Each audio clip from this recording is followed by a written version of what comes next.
ગઈકાલે મીડિયાના માધ્યમથી જાણવા મળ્યું કે ગોંડલમાં એક સભા મળી હતી ને ત્યાં ગણેશ દ્વારા જે પ્રહારો થયા છે કે સુરત શહેરમાં વિનુભાઈ સિંગાળાની પ્રતિમા જે ગોંડલમાં સ્થાપિત કરવાના હેતુસર મીટિંગ મળી હતી ને ત્યાર પછી એને પ્રશ્ન ઊભો થયો છે।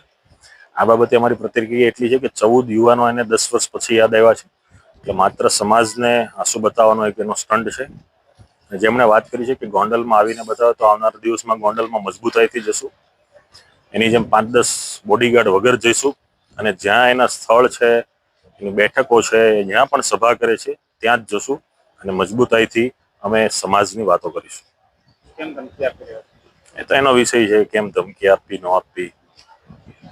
કેટલું શોભનીય લાગે આ પ્રમાણે? જો એના માટે કોઈ શોભનીયની વાત હોતી જ નથી, કેમ કે એને આખા વાતાવરણ જેમણે આખું ભયજનક કર્યું છે એટલે એના મનમાં જે પણ સમજીને બેઠા હોય, ગોંડલ એ કોઈની જાગીર નથી, કોઈની પેઢી નથી। ગોંડલ એ ભગવતી શ્રીકુમારસિંહજી આપેલું ગોંડલ છે અને ગોંડલમાં લોકશાહીની રીતે જે કોઈ પણ અમારે કાર્ય કરવા પડશે દરેક કાર્ય કરીશું।